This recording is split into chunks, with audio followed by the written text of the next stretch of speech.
بسم اللہ الرحمن الرحیم۔ السلام علیکم۔ بسم اللہ الرحمن الرحیم۔ الحمدللہ رب العالمین والصلاة والسلام علی سید الاولین والآخرین وعلی آلہ واصحابہ اجمعین ومن تبعہم بإحسان الی یوم الدین، اما بعد، فاعوذ باللہ من الشیطان الرجیم۔ بسم اللہ الرحمن الرحیم۔ وَلْتَقُمْ مِنْكُمْ أُمَّةٌ يَدْعُونَ إِلَى الْخَيْرِ وَيَأْمُرُونَ بِالْمَعْرُوفِ وَيَنْهَوْنَ عَنِ الْمُنْكَرِ۔ محترم نوجوان ساتھیوں، ہمارے دونوں مشائخ جو بیٹھے ہیں، ایک طرف شیخ عنایت اللہ ہیں، دوسری طرف شیخ راحت اللہ فاروقی ہیں، اتفاقاً پہنچ گئے ہیں ملاقات کی غرض سے۔ ان حضرات کے موجودگی میں ہمارا گفتگو کرنا کچھ زیادہ مناسب نہیں ہوگا، کیونکہ علمی دروس ہے۔ ایک ہم عوامی آدمی سے خطاب کرنے والے ہیں، طلباء کے ساتھ اٹھنا بیٹھنا ہے، بہت ہی علم کی ضرورت پڑتی ہے۔ بات اصل یہ ہے کہ اللہ رب العالمین کا فضل و کرم یہ ہوا کہ تقریباً میں سمجھتا ہوں 1000 سال تک صحابہ کرام اور خیر القرون کا زمانہ گزر جانے کے بعد اس امت میں دروس علمیہ کا سلسلہ ختم ہو چکا تھا۔ کلی طور پر دروس علمیہ کا تعلق عوام سے تو بالکل ختم ہو چکا تھا۔ اگر علم حاصل کرنا ہے تو اس کے لیے پہلے صرف پڑھے، نحو پڑھے، منطق پڑھے، فلسفہ پڑھے، بہت سارے علوم کے بعد کہیں وہ بھی کسی عالم کے پاس یا مدرسے میں جا کر کے داخلہ لے، تب وہ دین سیکھ سکتا تھا۔ لیکن عرصے دراز کے بعد شاہ ولی اللہ محدث دہلوی رحمۃ اللہ علیہ، جہاں تک مطالعہ آپ کریں گے تو شاید ان سے پہلے کوئی نہیں ملے گا جنہوں نے عوام کے لیے دروس علمیہ کی سوچ ان کے اندر آئی اور انہوں نے دروس علمیہ کے شروع کرنے کا سلسلہ قائم کرنا چاہا۔ چنانچہ ان کی کتاب بڑی مشہور ہے، الفوز الکبیر فی اصول التفسیر، یہ فارسی میں لکھی تھی، یہ اردو میں اس کا ترجمہ ہو چکا ہے۔ اس کے اندر باقاعدہ بڑی وضاحت کے ساتھ انہوں نے لکھا اور کوشش کی اور عوام تک پہنچانے کے لیے یہ جد و جہد کی کہ دروس علمیہ کا تعلق صرف مدارس اور خواص طلبہ ہی سے نہیں ہے، عام آدمی بھی جو صرف نحو نہ جانتا ہو، منطق فلسفہ نہ پڑھا ہو، اس کے لیے بھی دروس علمیہ مفید ہے اور دروس علمیہ کا سلسلہ قائم ہونا چاہیے۔ اسی طرح سے ان کی دوسری کتاب جو توحید خالص کے نام سے نکلی ہوئی، اس کے اندر بھی تفصیل کی، بیان کی، اور غالباً یہی وجہ ہے کہ ان کی یہ فکر تھی۔ اسی فکر کو، اور یہ فکر کب پیدا ہوئی؟ جب وہ تقریباً 11ویں صدی ہجری کے اواخر میں مدینہ طیبہ سے واپس لوٹے۔ مدینہ طیبہ میں علامہ محمد حیات سندھی رحمۃ اللہ علیہ، ابراہیم کردی رحمہ اللہ، ان حضرات سے جب علم حاصل کیا اور کتاب و سنت پر عمل کرنے کا جذبہ پیدا ہوا تو وہ لوٹ کر کے آئے، تو انہوں نے اس چیز کو عوام تک پہنچانے کی بھی کوشش کی۔ اسی لیے انہوں نے فارسی کا، سب سے پہلے اس زمانے میں فارسی زبان عام تھی، تو انہوں نے قرآن مجید کا فارسی ترجمہ کیا، اور موطا امام مالک چونکہ ایک بڑی معتبر کتاب تھی، اس کا ترجمہ 2 شرحیں لکھی، مصوّع اور مصفّع، ایک عربی میں لکھی اور دوسری کتاب انہوں نے فارسی میں لکھی، تاکہ یہ دروس علمیہ چونکہ فارسی زبان ہے، عام لوگ بھی اس سے استفادہ کر سکیں۔ بہرحال انہوں نے اپنے حد تک کوشش کی، لیکن ان کی فکر بہت ہی کارگر ہوئی الحمدللہ۔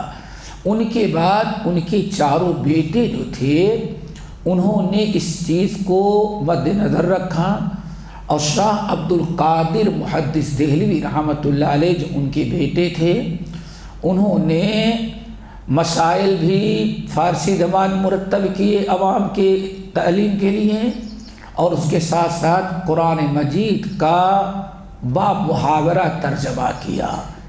اور الحمدللہ اتنے عالی شان، اتنے فصیح اور بلیغ تھے، اللہ تعالیٰ کو کام لینا تھا، انہوں نے جب قرآن پاک کا ترجمہ کیا اور کہیں کہیں حاشیے پر تفسیر لکھی، بس 1-2 سطر 3-4 حرف میں تفسیر کرتے، تو اس ترجمے کو پڑھنے کے بعد جب عام ہوا تو آج تک کہتے الناس کلہم عالتن، پوری کائنات میں اردو زبان میں کوئی ترجمہ کرتا ہے تو وہ شاعر عبد القادر کے ترجمے کا محتاج ہوتا ہے۔ بلکہ بعض سلف نے کہا اگر اللہ تعالیٰ عربی زبان اردو زبان میں قرآن نازل کرتا تو شاہ عبد القادر کی زبان ہوتی، اتنی فصاحت اور بلاغت کے ساتھ وہ ترجمہ کیا۔ یہ ان کے بھائی شاہ رفیع الدین تحت لفظ لفظی ترجمہ کیا۔ یہ پھر پہلے شخص ہیں شاہ عبدالعزیز جو مسجد کے اندر قرآن پاک کا ترجمہ عوام کے سامنے رکھا اور کسی بھی صورت سے اس کو پہنچانے کی کوشش کی۔ بہرحال داستان بڑی لمبی ہے۔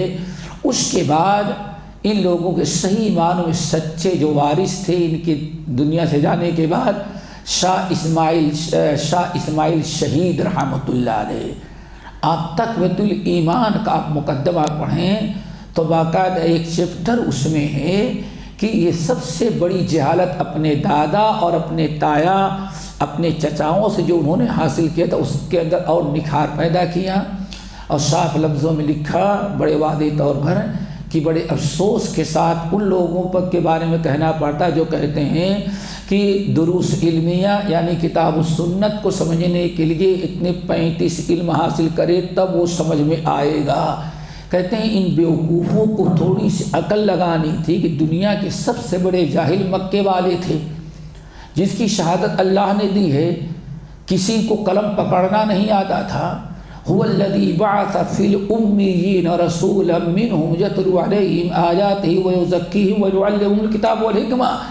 کتنی پیاری بات شاہ صاحب کہتے ہیں، ارے جاہلوں ہی کی جہالت کو مٹانے کے لیے تو قرآن نازل ہوا، اور اللہ نے نبی وَيُعَلِّمُهُمُ الْكِتَابَ، ہم سے مراد امی ان پڑھ، ان ان پڑھوں کو بتانے پڑھانے کے لیے تو اللہ کے نبی پر قرآن نازل ہوا۔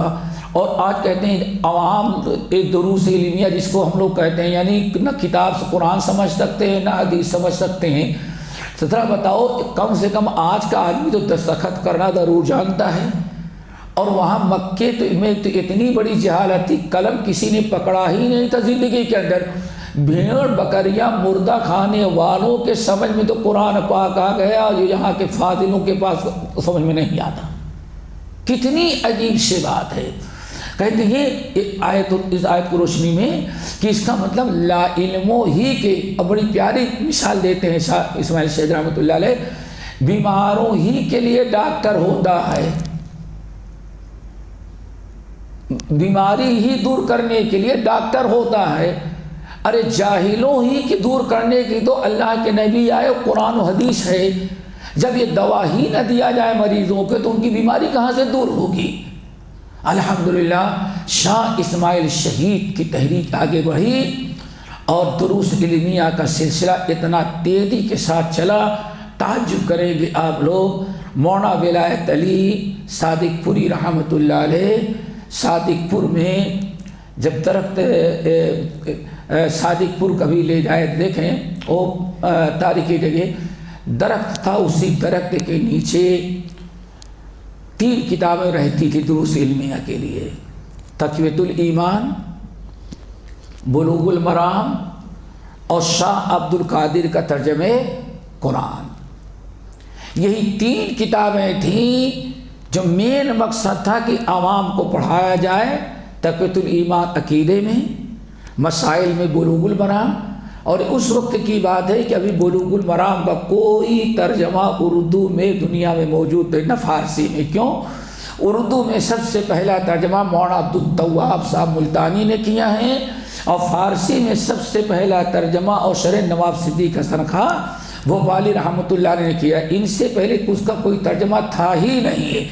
تو یہ 3 کتابیں تھیں، تقویۃ الایمان اور عقیدے میں، بلوغ المرام مسائل سیکھنے میں، اور ترجمہ قرآن شاہ عبد القادر جیلانی رحمۃ اللہ علیہ کی 3 کتابیں تھیں دوستو۔ انہی کی 3 کتابوں کا درس دیتے رہے، وہی دروس علمیہ تھا۔ اور بعض لوگوں نے نقل کیا کہ ان کے بیٹے مولانا ولایت علی صادق پوری رحمۃ اللہ علیہ کے بیٹے عبداللہ قرات کرتے تھے، اور شیخ اس کی تفسیر اور ترجمہ معنی بتاتے تھے۔ ایک صاحب نے کہا کہ ایک دن میں گنوں کہ کتنے لوگ ہیں، تو کہتے جب میں پہنچا تو کم سے کم 500 مرد تھے، عورتیں الگ تھیں۔ جب کہیں عوام کو ان کی جہالت دور کرنے کی دوائی ملنے لگے، علاج ہونے لگے، تو دنیا ٹوٹ پڑتی ہے۔ اس وقت کتنا بڑا عظیم آباد رہا ہوگا، 500 مرد ایک وقت میں حاضر ہوتے تھے، اور درخت کے نیچے بیٹھ کر کے یہ درس ہوتا تھا۔ عورتیں اپنا الگ کنارے بیٹھتی تھیں، عورتیں بھی شامل ہوتی اور مرد بھی سنا کرتے تھے۔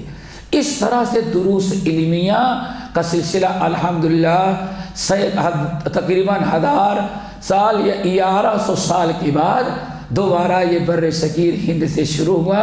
اللہ تعالیٰ سے دعا کرے کہ قیامت تک باقی رہے۔ اور اب تو الحمدللہ ایسے مشائخ پیدا ہو گئے جنہوں نے دنیا کی سارے عیش و آرام کو چھوڑ کر کے عوام کے ساتھ زندگی گزارنا ان کی جہالت کے دور کرنے اور ان کے علاج کا سب سے بڑا ذریعہ ہے۔ اس کے بعد الحمدللہ سب کو تو ہم نہیں جانتے یا ادھر ہمیں جانا نہیں ہے، ہمارے اہل حدیث مشائخ نے اس کا بڑا اہتمام کیا۔ میاں صاحب رحمۃ اللہ علیہ کے شاگرد مولانا احمد اللہ عمر سری رحمۃ اللہ علیہ یہ پہلے اہل حدیث عالم ہیں جنہوں نے فجر کے بعد اپنی مسجد میں درس قرآن کا سلسلہ شروع کیا۔ یہ درس قرآن کا سلسلہ اس طرح سے شروع ہوا الحمدللہ۔ اس لیے کہتے ہیں کہ جب درس قرآن 1 سال 2 سال گزر گیا، اور پھر اس کے بعد ایک دن کہتے ہیں ہم سوئے ہوئے تھے تو ہم نے دیکھا کہ ہمارے گھر کے سامنے سے جیسے محرم کا جلوس نکلتا ہے سینہ پیٹتے ہوئے، ایسے ہی ماتم کرتے ہوئے بہت بڑا جلوس نکلا ہوا چلا جا رہا ہے، پیٹتے سینہ پیٹتے کپڑا پھاڑتے ہوئے چلاتے چلے جا رہے ہیں۔ کہا کہ خواب کی بات ہے، میں باہر نکلا کہ کیوں شور مچ رہا ہے، کیا کر رہے ہیں لوگ؟ تو کہتے ہیں خواب میں بتایا کہ آگے والا ابلیس ہے اور پیچھے والے سب شیطان اس کے چیلے ہیں۔ شیطان کو ماتم کرنے کی کیا ضرورت ہے؟ کہا کہ آپ 1000 سال سے آدم کی اولاد کو میں گمراہ کرتا تھا جہالت کی بنا پر، لیکن یہ مولوی احمد اللہ عمر سری نے قرآن کا درس شروع کیا، اور سینکڑوں آدمی فجر کی نماز میں درس قرآن سنتے ہیں، تو ہماری 1000 سال کی محنت اس کے درس قرآن نے ملیا میٹ کر دیا۔ یہ ذرا سوچئے کہ دروس علمیہ کی کتنی اہمیت تھی یہ۔ تو دوستو، اور اسی چیز کے پیش نظر الحمدللہ ہماری جماعت کام کرتی رہی اور انشاءاللہ کرتے رہیں گے۔ جب نواب صدیق حسن خان رحمۃ اللہ علیہ کا دور آیا تو انہوں نے تو بالکل ایک عوام کے اندر دروس علمیہ عام ہو اور تحریری شکل میں انہوں نے نواب وحید الزماں اور نہ ان کے بڑے بھائی بدیع الزماں اور یہ لوگ چونکہ شیعہ مذہب سے توبہ کر کے سنی بنے تھے، اور استاد لکھنؤ میں ان کے حنفی تھے، وہاں سے حنفی مذہب سے تھے، لیکن الحمدللہ جب میاں صاحب کے پاس پہنچے تو سب سے پہلے بدیع الزماں جو تھے انہوں کتاب السنت پر آئے۔ پھر نواب وحید الزماں بہت ہی سخت قسم کے مقلد تھے، انہوں نے اہل حدیثوں کے خلاف کتاب لکھی کہ یہ سب مشرک ہیں، بے دین ہیں، یہ غیر مسلم ہیں، یہ ہو گئے، اور شرح بقایا کا ترجمہ کیا تو ترجمے میں تقریباً 150 صفحے تقلید کی حمایت میں اہل حدیثوں کی مخالفت میں لکھ ڈالا۔ آج چھپایا جائے تو 500 صفحے ہو جائیں گے۔ بہرحال ایک وقت تھا بھائی بدیع الزماں بہت ذہین سے، ان سے مناظرہ ہوا تو بدیع الزماں جو اہل حدیث ہو چکے تھے وہ غالب آئے، اور وہ علامہ وحید الزماں وہیں توبہ کر لیے۔ تو مولانا بدیع الزماں رحمۃ اللہ نے کہا کہ ایسے کام نہیں بنے گا، اب جاؤ میاں امجد صاحب کے پاس حدیث دوبارہ پڑھو، تب تمہیں سمجھ میں آئے کہ مسلک کیا ہے۔ وہ گئے بیچارے شیخ الکل میاں نذیر حسین سے حدیثیں پڑھی، حدیث پڑھنے کے بعد ایک میدان میں اترے الحمدللہ۔ تو نواب صاحب کو پتہ چلا، نواب صدیق حسن خان رحمۃ اللہ علیہ نے ان سے یہ سب دروس علمیہ کی قدر تھی ان کے نزدیک، انہوں نے صحیح بخاری کا ترجمہ کروایا اور ابو داؤد کا ترجمہ کروایا، چھوٹے بھائی بدیع الزماں بڑے بھائی ان سے ترمذی کا ترجمہ کروایا، سارے کام کروا رہے تھے۔ اور آخر میں ہجرت کر کے ہندوستان حیدرآباد میں نوکری ڈپٹی وزیر تعلیمات تھے نواب وحید الزماں صاحب رحمۃ اللہ علیہ، وہاں انہوں نے صرف بتانا چاہتے کہ عوام کے لیے تبویب القرآن، تفسیر وحیدی لکھی، تبویب القرآن، یہ 2 جلدوں کے ہیں، شاید آپ لوگوں نے دیکھا ہوگا، اور اردو میں ہے تبویب القرآن۔ قرآن کے جتنے مضامین ہیں وہ ہیں، ہر مضمون کی آیات ایک جگہ جمع کر دیا، کتاب الایمان، کتاب العلم، کتاب الطہارہ، کتاب الصلاۃ، کتاب الزکوٰۃ، فقہی ابواب پر انہوں نے مرتب کیا۔ اور تعجب کریں گے یہ ہمارا دروس علمیہ جو ایک فکر تھی اتنا کامیاب ہوا۔ حیرت کی بات یہ ہے کہ نواب وحید الزماں جب ریاست دکن کے ڈپٹی وزیر تعلیمات تھے، تینوں نے ہر اسکول کے اندر تبویب القرآن کو نصاب میں داخل کر کے لازم قرار دے دیا کہ کوئی بچہ جو ہے تفسیر قرآن سے ناواقف نہ رہے۔ الحمدللہ یہ ساری باتیں چل رہی تھیں، اور اس کے بعد تو الحمدللہ تمام اہل حدیث مساجد میں عوام کی جہالت کو دور کرنے کے لیے درس قرآن اور درس حدیث کا سلسلہ جاری رہا، اور آج بھی جاری ہے۔ کہا جاتا ہے کہ بامبے شہر میں سب سے بڑے کمیونسٹ کامیاب ہوئے تھے، اور مومن پورہ کے محلے میں سب سے زیادہ پورے اس خطے میں کمیونسٹ کامیاب ہوئے تھے، تو کہاں؟ مومن پورہ محلے میں۔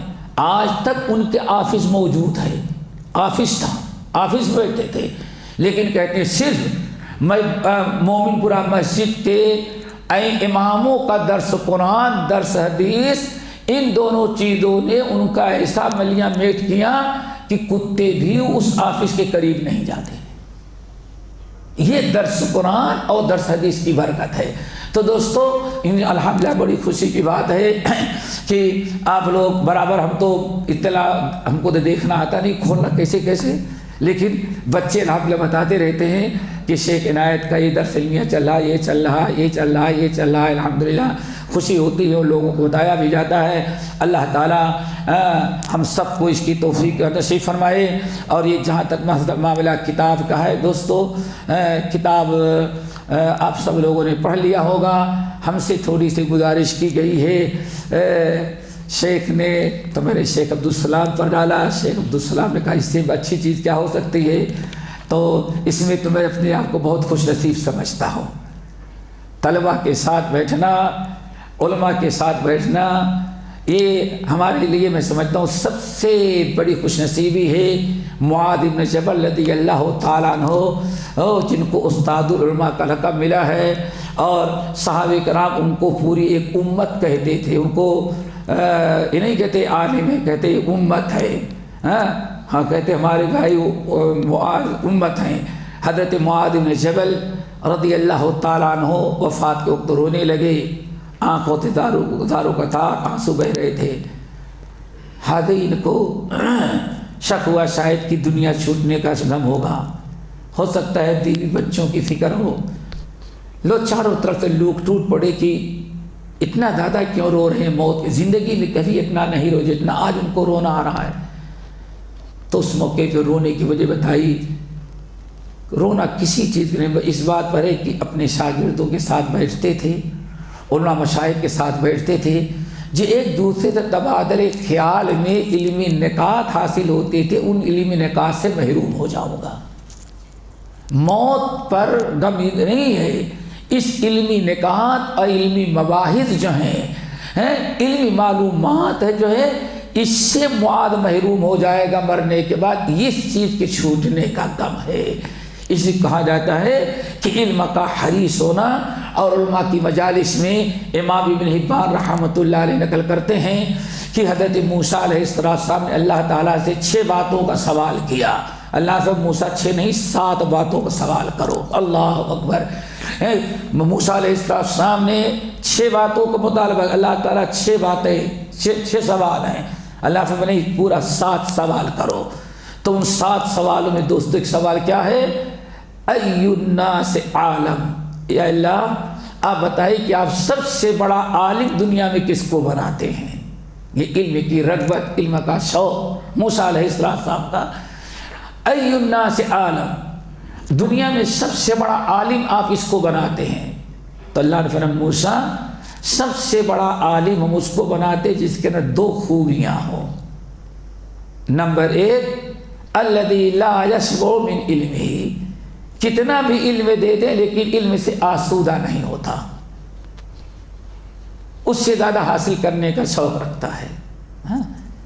احمد بن حنبل رحمۃ اللہ علیہ کے بارے میں جانتے ہیں آپ لوگ، مرض الموت میں ہیں، بستر پہ لیٹے ہیں، قلم ایسے بازو میں ہے اور حدیث کا جو نسخہ ہوتا تھا ایسے لیے ہوئے ہیں، نوٹ کر رہے ہیں، کاٹ رہے ہیں، گھٹا رہے ہیں، بڑھا رہے ہیں۔ کچھ لوگوں کے دل میں رحم آیا، اس بیماری کی حالت میں ذرا آرام کر لیتے، آنکھوں کو سکون ملتا، لیکن یہ حضرت اس وقت بھی نہ آنکھوں کو سکون دے رہے، نہ پوری نیند لیتے ہیں، برابر کام کر رہے ہیں۔ تو رحم آیا، لوگوں نے کہا حضرت آپ اب لکھنا پڑھنا چھوڑ دیں، بہت آپ نے حدیث کی خدمت کر لی، ذرا آپ آرام کر لیں، آنکھوں کو سکون تو دیں۔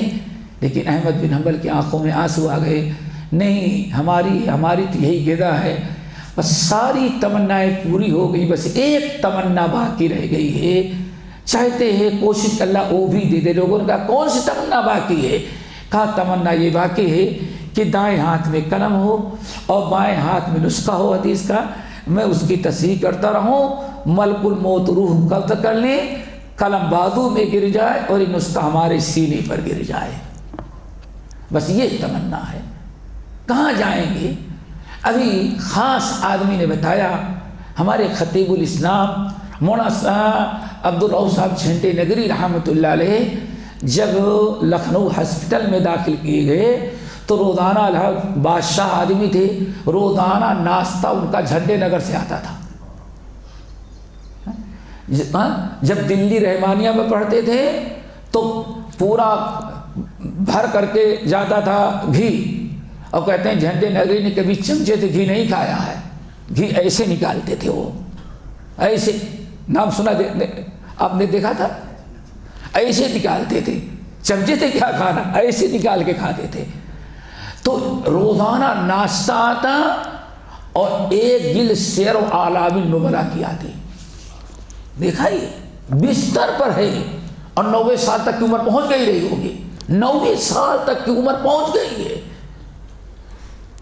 ناشتہ جھنڈے نگر سے آتا ہے روزانہ بائی روڈ کار سے، اور روزانہ سیر و اعلام النبلاء کی ایک جلد، اللہ اکبر۔ اور آپ جا کر کے دیکھیں کم سے کم ہر جلد 500 صفحے، قریب 500 صفحے کی ایک جلد ہے، اور 19-20 جلدیں ہیں، اللہ تعالیٰ سوچو، ایک جلد روزانہ ناشتے کے ساتھ ایک جلد آتی تھی، یعنی کیا مطلب ہے؟ ہاسپٹل میں لیتے لیتے روزانہ 500 صفحے کا مطالعہ کرتا تھا اللہ کا بندہ، یہ علم کے حرص، 500 صفحے۔ وہاں خادم سے ملاقات بتانے لگا، کہا اس طرح سے 500 صفحے تقریباً روزانہ کہتے مطالعہ نہیں، جب جلد واپس لوٹ آتے تو اس پر نوٹ بھی لکھ کے رہتے، یہ چیز فلاں جگہ بھی، یہ چیز فلاں جگہ بھی، یہ چیز فلاں جگہ بھی، یہ چیز فلاں جگہ ہے، میں نے فلاں تقریب یہ کہا، فلاں جگہ میں نے یہ، اس کے ساتھ۔ تو اللہ نے فرمایا موسیٰ سب سے بڑا عالم اس کو بناتے ہیں جو کبھی اپنے علم سے آسودہ نہ ہو، حل من مزید کی فکر اس کو ہو۔ نمبر 2، الذی یصل علمہ علم غیر الی علمہ، دوسرا وہ ہے جو غیروں کے علوم سے فائدہ اٹھا کر کے اپنے علم میں اضافہ کر لیتا ہے۔ تو یہ میرے بھائی بہت خیر برکت کی چیز ہے۔ ہم بھی اپنے آپ کو خوش نصیب سمجھتے ہیں کہ آج یہ بیٹھک ہوئی ہے اور شیخ نے موقع دیا ہے، اور جس چیز کا ہمیں حکم دیا گیا ہے، ساتھیوں نے منع کیا ہے،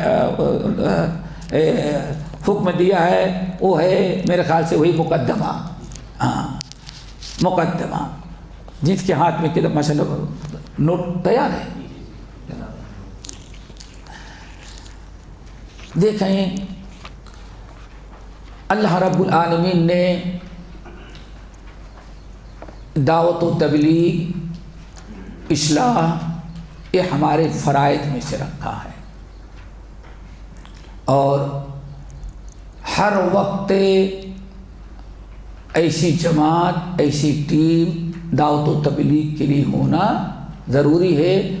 وَلْتَكُن مِّنكُمْ أُمَّةٌ، یہاں کہا جاتا ہے باتفاق علماء، من بعض کے معنی میں آتا ہے۔ وَلْتَكُن مِّنكُمْ أُمَّةٌ، تمہارے اندر ہمیشہ ایک گروہ ایسے ہونا چاہیے۔ اہل علم کہتے ہیں استمرار کا ہے، استمرار کا جملہ ہے، ہر وقت اس تمہارے درمیان ایک گروہ ایسے ہونا چاہیے۔ امہ آپ حضرات جانتے ہیں امہ کس کو کہتے ہیں؟ امہ کا معنی آتے ہیں کسی ایک چیز، ایک مشن، ایک فکر پر لوگ جمع ہو جائیں، ان کو کہا جاتا ہے امہ۔ امہ جیسے سورہ قصص کے اندر ہے وَلَمَّا وَرَدَ مَاءَ مَدْيَنَ وَجَدَ عَلَيْهِ أُمَّةً مِّنَ النَّاسِ يَسْقُونَ، ہے جب مدین میں داخل ہوئے تو ایک امت پایا، حالانکہ مولانا کوئی نہیں تھا، چرواہے تھے، سب کے سب چرواہے تھے، بکریاں چرانے والے، لیکن چونکہ سب کا کام ایک تھا، مشن ایک تھا، اسی لیے ان کو امت کہا گیا۔ تو امت کہتے ہیں ایسا گروہ، چاہے ایک ہو یا دو ہو یا تین ہو، جو کسی خاص ایک مشن پر، ایک فکر پر اگر متفق ہوتے ہیں تو اسی کہا جاتا ہے امہ۔ تو امت کہا گیا، وَلْتَكُن مِّنكُمْ أُمَّةٌ، یعنی تمہارے اس پوری امت مسلمہ میں سے ایک گروہ ایسا ہونا چاہیے جو تین کام کرے۔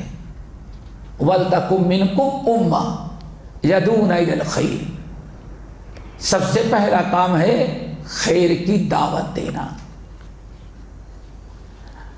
تو یہ امت کی بات چل رہی تھی، وَلْتَكُن مِّنكُمْ أُمَّةٌ يَدْعُونَ إِلَى الْخَيْرِ، تمہارے اندر ہمیشہ ایک ایسی امت ہو جو لوگوں کو خیر کی طرف بلاتی رہے۔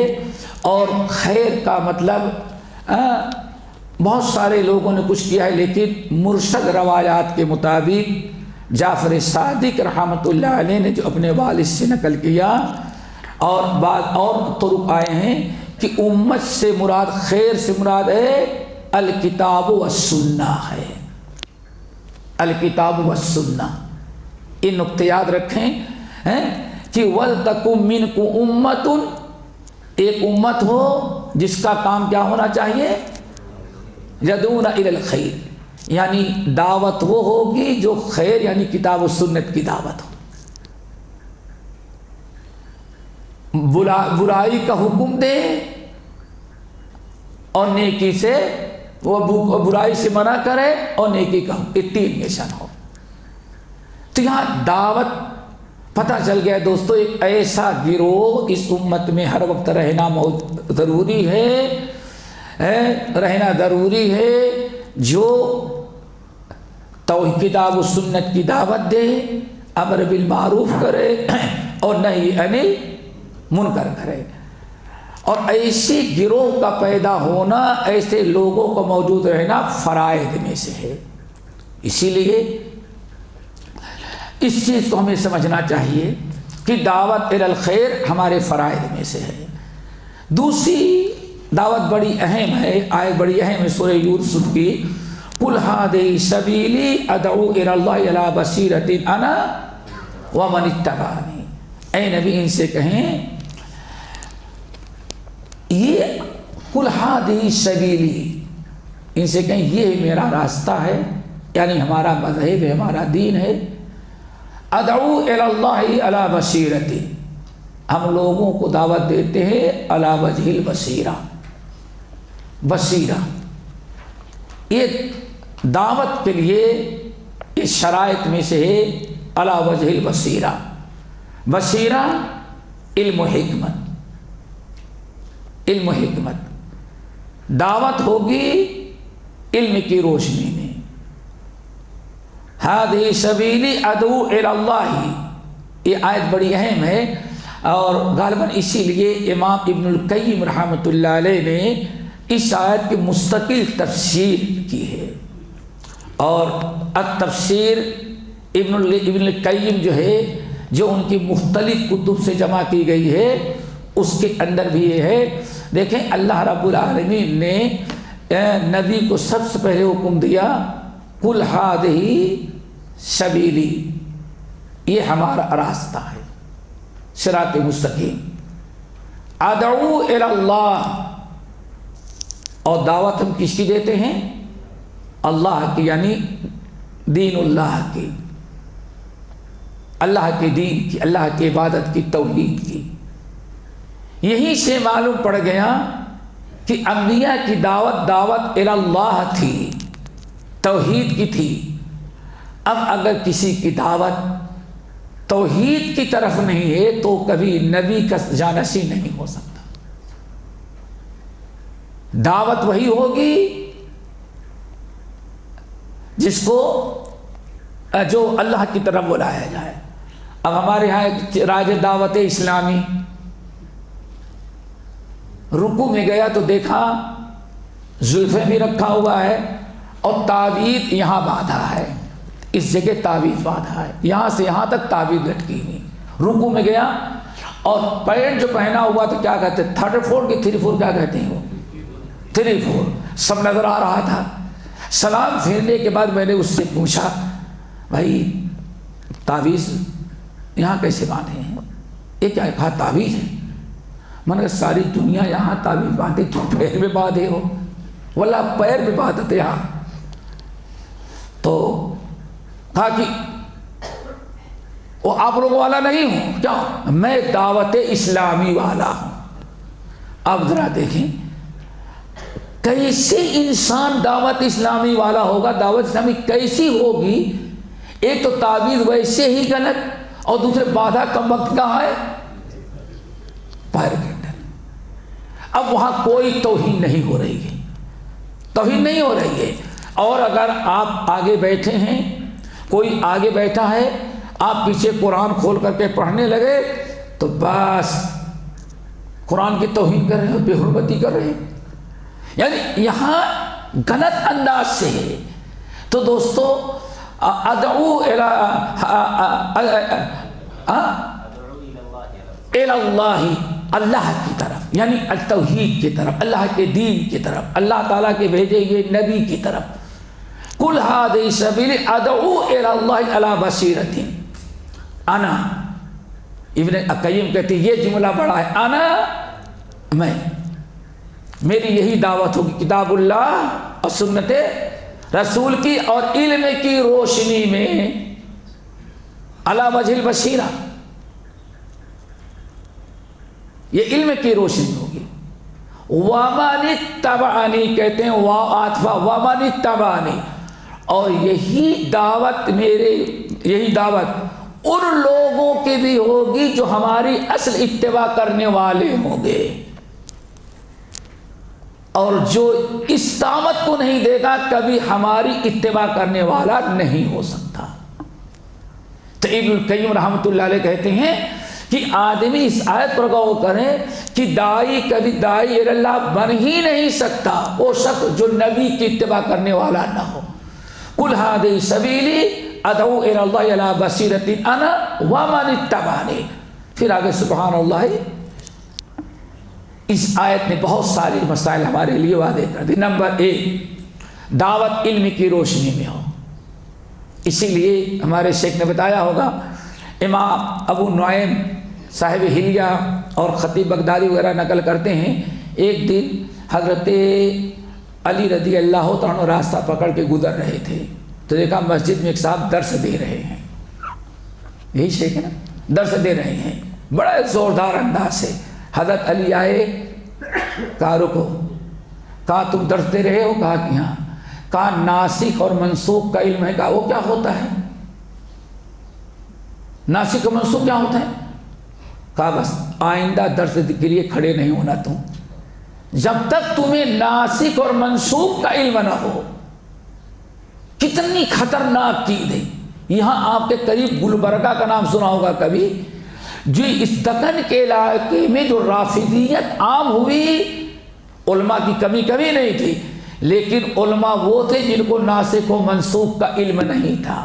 دائی مبلغ وہ تھے جن کو کتاب و سنت کا علم نہیں تھا. گلبرگہ کا اس وقت کا محمد نامی بادشاہ بیمار ہو گیا. ہندوستانی حکیموں نے بڑا علاج کیا، اس کو کوئی فائدہ نہ ہوا. آخر میں اس زمانے میں ایران کے ڈاکٹر بڑے ہی مشہور تھے، تو ایران سے ڈاکٹر بلایا گیا. اس نے علاج و معالجہ کیا.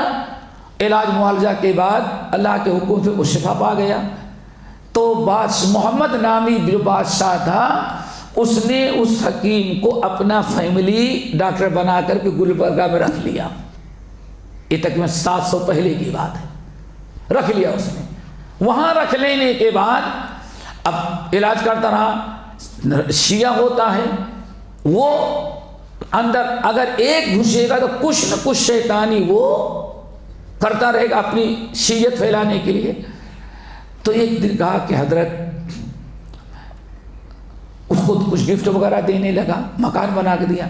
کہا کہ اگر ہمارے استاد کو بلا دیتے اور یہاں کی نیشنلٹی دے دے اپنے گلبرگہ کی، بڑی مہربانی ہوگی، بڑا اچھا استاد ہے. اس نے اپنے شیعہ عالم استاد کو بلا لیا. اب بادشاہ کا قرب حاصل کیا. ایک دن پوچھتا ہے کتنی بیوی ہیں آپ کی؟ کہا کہ کیا مطلب؟ نہیں کتنی بیوی ہیں؟ وہ شیعہ عالم پوچھتا ہے. کہا کہ کیا مطلب ہے؟ کہا کہ کتنا متع کیا ہے؟ کہا لا حول ولا قوت الا باللہ. متع جانتے ہیں نا؟ متع.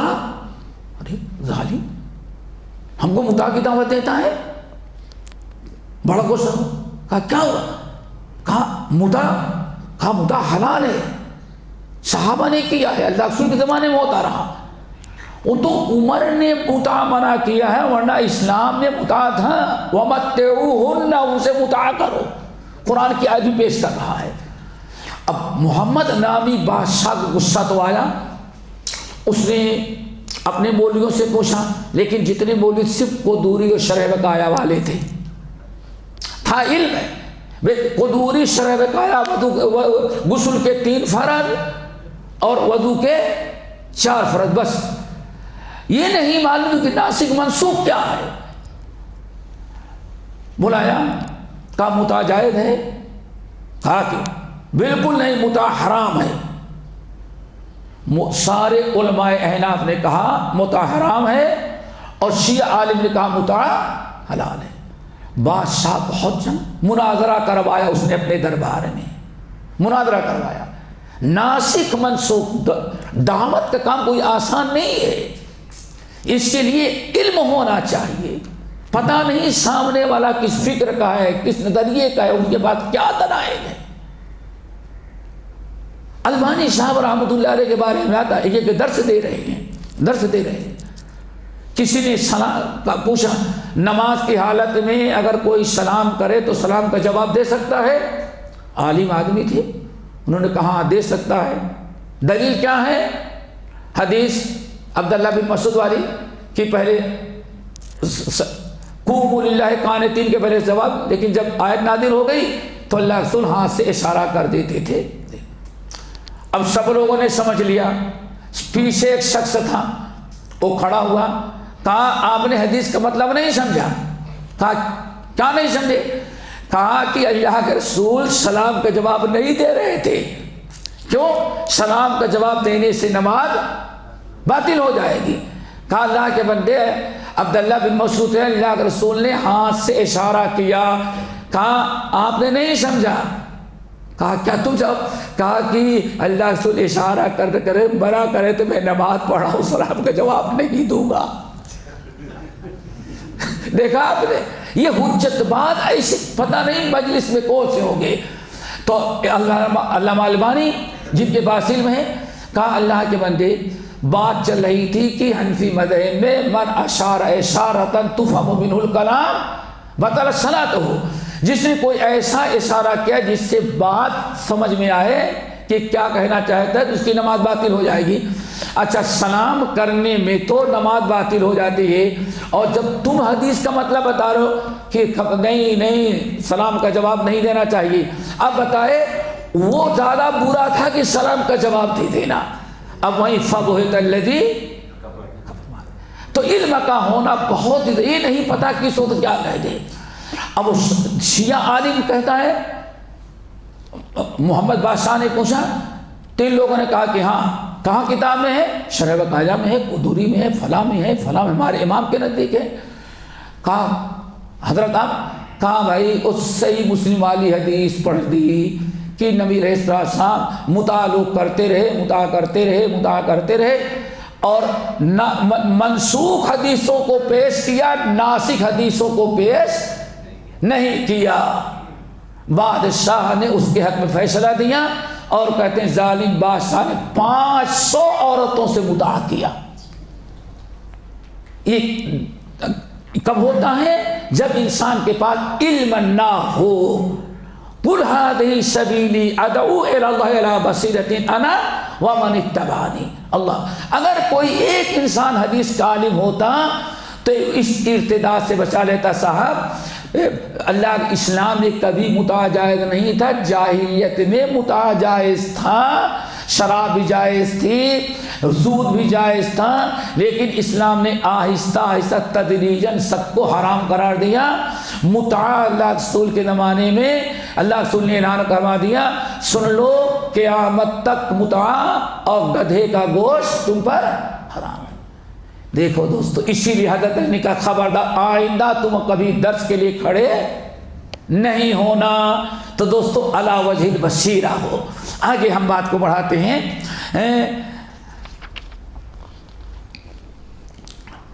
یہاں آپ دیکھیں، اسی لیے آپ نصوص کا مطالعہ کریں گے تو ہمیشہ اندازہ لگائیں گے، دعوت اور تبلیغ سے پہلے اللہ نے علم حاصل کرنے کا حکم دیا ہے۔ غور کریں، ایک بڑی مشہور حدیث ترمذی کی، من خرج فی طلب العلم، ٹھیک ہے نا، فهو المجاہد فی سبیل اللہ، کب تک؟ حتی یرجع، علامہ حسین رحمۃ اللہ علیہ کہتے ہیں کہ دیکھو یہاں حتی غایہ کے لیے ہے، جو انسان علم حاصل کرنے کے لیے نکلا تو جب تک علم حاصل کرتا رہا وہ جہاد کر رہا ہے، کیا اس کا ثواب مجاہد فی سبیل اللہ کا، حتی یرجع، یہاں تک کہ علم سیکھ کر کے واپس آ جائے۔ اس کا مطلب ہے علامہ حسین کہتے ہیں واپس آ جانے کے بعد پہلے تو مجاہد فی سبیل اللہ کا علم ثواب پا رہا تھا، اب پلٹ کر کے جب آیا تو اب وہ سکھان معلم بن کر کے آئے، اب اس کا ثواب پہلے سے زیادہ، حتیٰ اس بات کی طرف اشارہ کرتا ہے دوستوں کہ دعوت سے پہلے کیا ہونا چاہیے؟ علم۔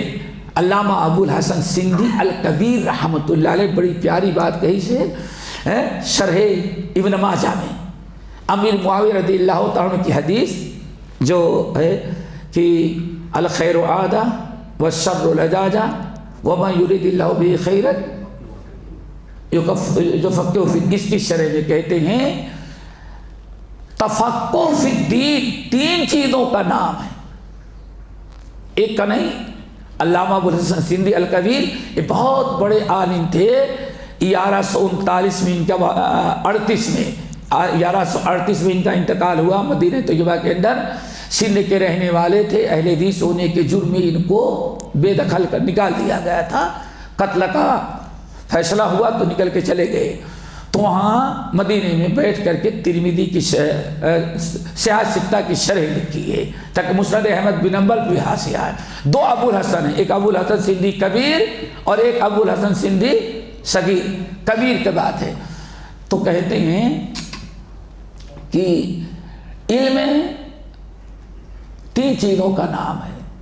کہتے ہیں سب سے پہلے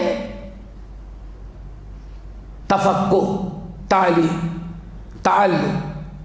نمبر 2 یظہر علی الجوارح، جو اس کے بعد سیکھنے کے بعد جوارح پر اعضاء پر اپنے ظاہری جسمانی جسم میں عمل آئے. نمبر 3 ثم الانذار، پھر اس کے بعد دعوت کی باری آتی ہے. اب میدان دعوت میں اترے، پہلے سیکھے خود عمل کرے، کہتے ہیں ثم الانذار. اور پھر انہوں نے دلیل اخذ کیا سورۃ التوبہ والی آیت سے، فلولا وما كان المؤمنون لينفروا كافة فلولا نفر من كل فرقة منهم. آگے آگے جائیں سیکھیں اور جب پلٹ کر کے آئے تب دعوت کا کام شروع کر. انذار. اور یہاں دعوت پہلے شروع کی جاتی ہے، بس سوٹڈ بوٹڈ کی ڈیری ہے. دعوت پہلے شروع ہوگی اور علم بعد میں حاصل کیا جائے گا، وہ بھی اپنے سے ریسرچ. اب ذرا سوچ کتنا فرق ہے. سبحان اللہ، ہمارے سرف نے ایسے ایسے نقطے نکال کے رکھے ہیں. کہتے ذرا غور کرو، وَلَيُنذِرُوا قَوْمَهُمْ إِذَا رَجَعُوا إِلَيْهِمْ. اللہ فرماتے پہلے علم حاصل کرو اور جاؤ علماء. فَلَوْلَا نَفَرَ مِنْ كُلِّ فِرْقَةٍ مِّنْهُمْ.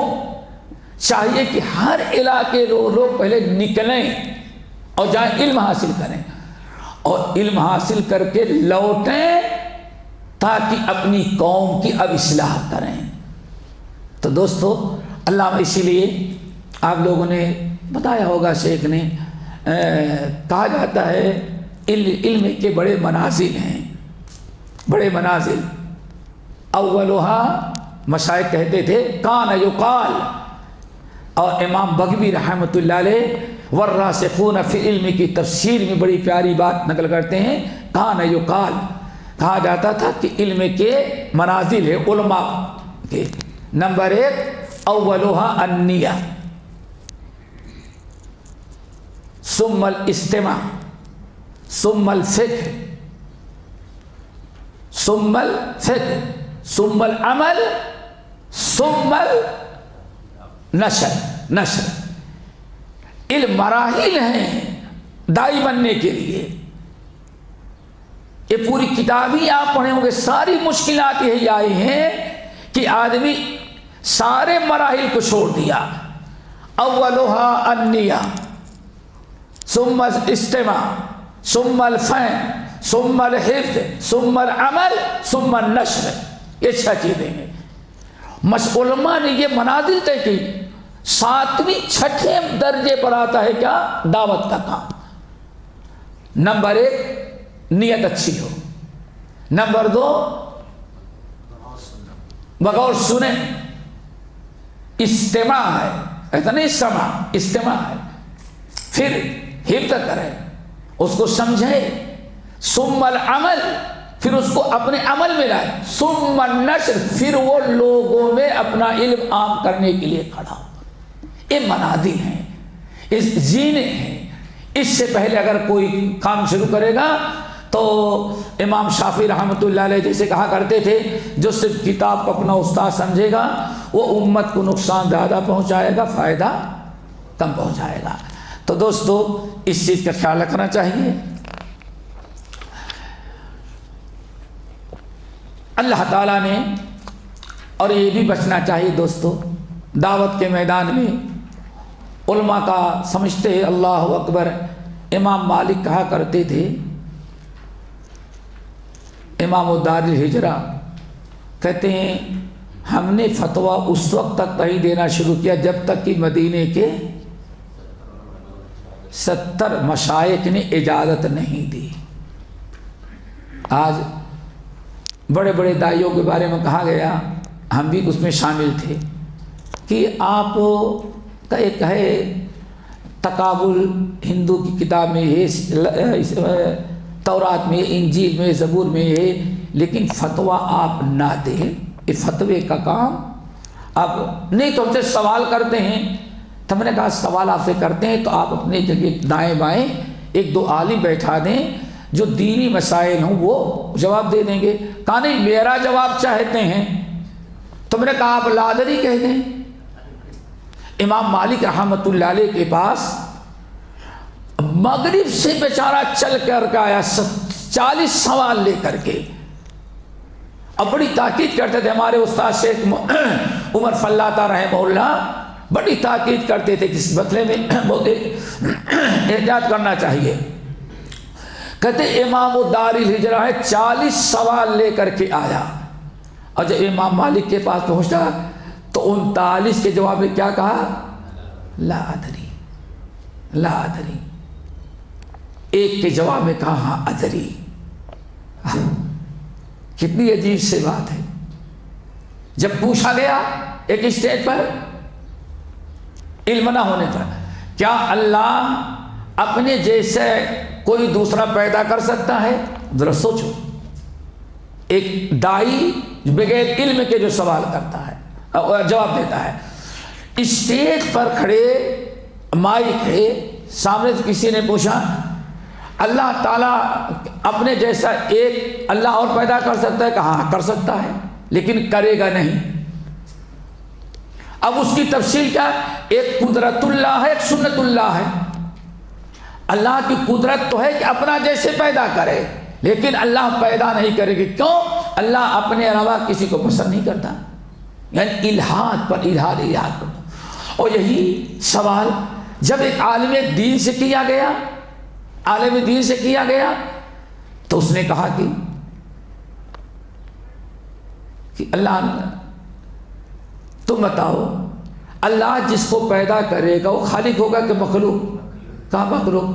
کہا بیوقوف انسان، تو اللہ جیسے بنے گا کیسے ہو؟ نہیں سمجھے؟ امام ابن عبد البر رحمۃ اللہ علیہ کہتے ہیں ایک موقع پر شیطان ابلیس شیطانوں نے کہا آقا جب کوئی عالم مرتا ہے تو آپ بہت خوش ہوتے ہیں، بہت خوش ہوتے ہیں، معلوم پڑتا آپ ہی کا کوئی مر گیا ہے، بہت عید ہو جاتی، بڑا جشن، چلو عالم مر گیا، عالم مر گیا۔ لیکن کوئی بڑے بڑے دو اور مرتے ہیں تو آپ کو کوئی فکر نہیں ہے، تو کوئی خوشی نہیں۔ آخر کیوں؟ کسی بھی ہر مسلمان کے مرنے پر غم کریں، عالم مرتا ہے تب آپ غم کرتے ہیں؟ تو اس نے کہا آؤ، لے کے گیا ایک خانقاہ میں گیا جہاں پیری مریدی بیعت ہوتی ہے، تزکیہ جسے کہتے ہیں، وہاں بڑی سے بھیڑ لگی ہوئی تھی۔ پوچھا بھائی ہم سوال کریں گے، کیا ہے؟ اللہ تعالیٰ ساتوں زمین و آسمان کو انڈے میں بند کر سکتا ہے، انڈے کی زردی نکال لے اور ساتوں زمین اور آسمان بند کر دے۔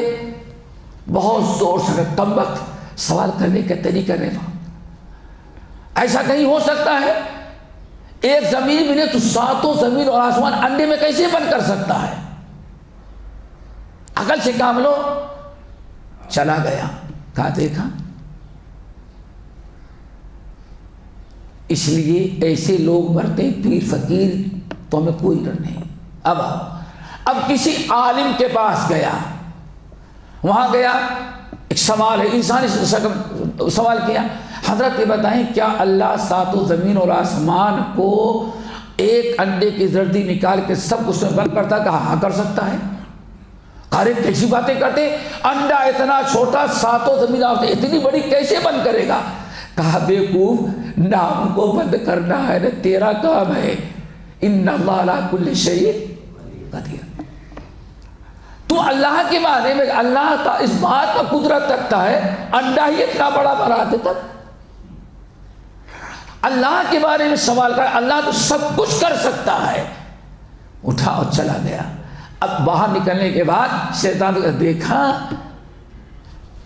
وہ بیٹھا بغیر علم کے کام کرتا تھا، سب کی اصلاح کرتا تھا، ہم نے ایسے سوال خود کافر ہو گیا، اللہ کی قدرت کا انکار کیا، ناممکن کر دیا۔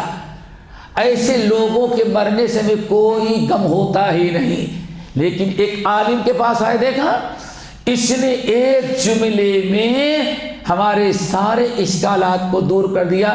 تو یہ ایسے لوگ مرتے ہیں جو ہماری ساری محنتیں جن کی وجہ سے برباد ہوتی، ان کے مرنے پر خوشی ہوتی ہے، چلو یہ عالم مر گیا، ہمارے لیے میدان صاف ہو گیا۔ تو دوستو بہت بڑا فرق ہے، داعی کا کام جو ہے وہ منازل طے کرنے کے بعد آتا ہے انسان علم کی روشنی میں۔ حضرت علی رضی اللہ تعالیٰ کو واقعہ آپ نے سنا کس طرح سے انہوں نے جواب دیا۔ حضرت امام بخاری رحمۃ اللہ علیہ نے، اور یہ واقعہ ہم نے شیخ کو بیان کرتے ہوئے سنا ہوگا، امام بخاری الادب المفرد میں ایک اثر نقل کرتے ہیں، بلکہ دو اثر عبداللہ ابن مسعود سے۔ البانی صاحب نیچے تعلیق بھی چڑھاتے ہیں کہ یہ صحابی کا قول ہے، لیکن یہ مستقبل کی خبر ہے، لا مجال فی للاجتہاد، گرچہ یہ قول ہے لیکن اس کا حکم کیا ہوگا؟ مرفوع ہوگا۔ کیوں؟ صحابی اگر کوئی ایسی بات کرے جس میں اجتہاد کا کوئی دخل نہ ہو تو اس کا مطلب صحابی نے اللہ کے رسول سے سنا ہوگا، اس کو حدیث مرفوع کا درجہ دیا جاتا ہے۔ کتنی پیاری بات امام بخاری رحمۃ اللہ نقل کرتے ہیں کہ عبداللہ بن مسعود نے اپنے شاگردوں سے کہا تھا، انکم فی زمان کثیر فقہاء، تم ایک ایسے زمانے میں ہو جس میں علماء بہت ہیں۔ الحمدللہ دعا کرو پھر زمانہ آئے، اور ابھی بھی الحمدللہ بہت غنیمت ہے، خاص طور سے یہ آپ کا خوصہ ممرہ شہر الحمدللہ یہ اللہ تعالیٰ ہرا بھرا رکھے، علماء کی بہت بڑی ٹیم اور مشائخ کا ایک بہت بڑا تجمع یہاں ہو گیا ہے۔ اللہ تعالیٰ مزید ہم لوگوں کو توفیق دے کہ دوسرے علاقوں کے بالمقابل یہ بہت ہی یعنی ایک قسم کا مدینۃ العلم بنتا جا رہا ہے، مدرسے بھی ہو گئے، مسجدیں بھی ہو گئی، علماء بھی آ گئے، ادارے بھی قائم ہو گئے الحمدللہ۔ یہ اللہ تعالیٰ اور اس میں ترقی دے۔ کثیر فقہاء، فقہا یعنی دین سمجھنے والے، علم والے بہت ہوں گے۔ قلیل خطباء، تقریر کرنے والے، خطاب کرنے والے کم ہوں گے۔ اور ہمارے خطیب الاسلام مولانا عبدالرؤف صاحب جھنڈے نگری کہتے تھے کہ ہم لوگ گھنٹے گھنٹے تقریر کرتے ہیں لیکن کسی کی آنکھ میں آنسو نہیں آتا۔ کیوں؟ سبھی ہو گئے ہیں۔ کہتے ہیں لیکن میں بندرہ کمرہ بند کر کے لاک کر کے کئی مرتبہ گھڑی رکھ کر کے خود ٹھہر کر کے جوش اور خروش کے ساتھ تبوک کے موقع پر جو اللہ نے خطبہ دیا تھا، میں نے پورا خطبہ پڑھا اور اس پر تقریر کی، تو کہتے صرف 18 منٹ ہوئے۔ کتنا؟ کہا جاتا سب سے لمبا خطبہ تھا اور بہت ہی کام کا۔ تو خطیب الاسلام کہتے تھے میں بند کمرے میں تنہائی میں بیٹھ کر کے سوچا کہ دیکھیں کتنے منٹ اور ہم لوگ کتنے دیر تقریر کرتے ہیں، بے اثر ہوتی ہے۔ آخر اللہ کے رسول صلی اللہ علیہ وسلم جو اتنی لمبی تقریر کیے تھے اتنے پرمغز سے، وہ کتنے منٹ؟ کہتے صرف 18 منٹ میں ختم ہو جاتی تھی۔ پھر کہتے میں نے بہت غور کیا تو اس نتیجے پر پہنچا کہ اس کے اندر بڑی حکمت تھی۔ نبی صلی اللہ علیہ وسلم کی 10 منٹ کے تقریر میں تو لوگوں کی ہچکیاں بن جاتی تھی روتے روتے۔ اگر کہیں اتنی لمبی تقریر کرے پتہ نہیں پھر اور کیا حشر ہو جاتا لوگوں۔ کہا یہ مصلحت تھی غالباً جس کی بنا پر نبی علیہ السلام جوامع الکلم آپ کو ملا تھا۔ کہتے سب سے لمبی تقریر جو ہم نے تجزیہ کا کہ تو صرف 18 منٹ کی، اور یہاں تو ہم کو اگر 18 منٹ دے دو کہیں آئندہ میں نہیں ہوگا آپ کے یہاں، کیوں ہمارا سارا وقت برباد گیا۔ تو میرے بھائی قلیل خطبہ ہو، لیکن قلیل دوسری چیز سوال کرنے والے کم ہوں گے۔ آج ہے نا، آج جس زمانے میں سوال کرنے والے کم ہوں گے۔ اللہ اکبر، سنا ہوگا آپ لوگوں نے، بس ایک صحابی نے ذرا بیجا سوال کیا، یاد ہے نا حدیث؟ اللہ سے فرمائے اگر یہ لقطہ کہیں گری پڑی چیز مل جائے تو اس کو فلا اعلان کرو، کسی کی بکری ہے تو یہ کرو وہ کرو وہ کرو، بہت سارے سوال چلتے چلتے چلے کہا کہ میرا باپ کون ہے؟ اللہ سے بتائے میرا باپ کون ہے؟ بات چلی تھی گری پڑی چیز سے پہنچ گئی کہاں گئی؟ اونٹ بکرا کراس کرتے گے، اچھا بتائیں میرا باپ کون ہے؟ اللہ نے قرآن پاک کیا ہے، لا تسألوا عن اشیاء ان تبد لکم تسؤکم۔ ایمان خبردار زیادہ سوال نہ کرو، اگر نبی سے سوال کرو نبی جواب دے دیں گے، ایسا نہ ہو کہ بعد میں پچھتانا پڑے۔ جاہلیت کا دور تھا، حرام کاریاں عام تھیں، پتہ نہیں کون کس کا نطفہ ہے کس کا، ایک عام چیز تھی، جانتے ہیں آپ لوگ، کوئی عیب نہیں تھا۔ اللہ نہ کرے وہی آ جاتی کہ ہاں تمہارا باپ جس تمہارے جو باپ وہ نہیں وہ فنا ہے، کس قدر رسوائی ہوتی آدمی کی، ماں کی عزت جاتی، باپ کی عزت، پورا خاندان شرمندہ ہوتا۔ تو اللہ اسی لیے منع کر دیا، بس ایک آیت نازل اللہ بہت زیادہ ایسے سوال نہ کرو۔ صحابہ کرام اتنا سوال کرنے سے ڈر گئے تھے، اتنا سوال کرنے سے ڈر گئے تھے، کہتے کہ بس سوچتے تھے اللہ تعالیٰ کوئی عقل مند، عام بدو نہیں، اللہ تعالیٰ کوئی عقل مند بدو بھیج دے تاکہ آئے تو کام کا سوال کرے اور جواب مل جائے تو ہمارے علم میں کچھ اضافہ۔ شیخ یہی تھا نا، ذرا سوچو دوستو، اللہ کتنی صحابہ کا شوق، لیکن کثرت سوال سے منع کر دیا گیا۔ انتظار کرتے تھے انتظار کرتے تھے انتظار کرتے تھے، پھر اللہ تعالیٰ نے کرم کیا کیا، شرح حدیث کہتے ہیں پھر حدیث جبرائیل، اللہ نے جبرائیل امین کو انسانی شکل میں بھیجا اور آ کر کے سوال کیا، مل اسلام مل ایمان مل احسان مت الساعہ، سارے سوالوں کا جواب دیا۔ سارے لوگ سمجھ رہے تھے، بہت خوش تھے، اللہ نے بھیجا بھی تو بڑا عقل مند، سوال کرتا تو معلوم پڑتا جاہل ہے، اور جب اللہ کے رسول جواب دے دیتے ہیں اور کہتے ہیں ہاں 100% جواب صحیح، تو معلوم پڑتا تو استاد کا بھی استاد لگ رہا ہے۔ بڑی حیرت میں کہتے ہم لوگوں کا شوق پورا ہو گیا کہ اللہ نے اچھا بھیجا، سلام کیا چلا گیا۔ اب سارے لوگ ڈھونڈتے ہیں، اللہ سے ردو ہے، لوٹاؤ، کہاں گیا وہ، کہاں گیا؟ حضرت عمر بھی دوڑے، نہیں ملا، چلے گئے اپنے گھر، کہاں تک ڈھونڈیں گے؟ ابو ہریرہ پلٹ کر کے آئے، یا رسول اللہ تو کہاں غائب ہو گیا، اللہ کا پتہ ہی نہیں چلا۔ تو اللہ تم نے کیا فرمایا، تم لوگ سوال کرنے سے ڈر رہے تھے، اتاکم جبرائیل ہو، اللہ نے جبرائیل امین کو بھیجا تاکہ وہ سوال کرے، میں توا دوں۔ آگے وَيُعَلِّمَكُمْ، سوال اس لیے کر رہے کہ تمہیں تمہارے دین کا علم ہو جائے۔ تو اس زمانے میں سوال بہت کم کرتے تھے، اور ایک بہت بڑی چیز کہتے ہیں، دیکھیں جب بھی اللہ کے رسول نے سوال کیا تو اللہ و رسولہ عالم، اللہ و رسول عالم، یہی کہتے تھے نا، جس سے بھی پوچھیں اللہ و رسول عالم۔ کیا معاذ کو پتہ نہیں تھا کہ اللہ تعالیٰ کی عبادت کرنا ہے؟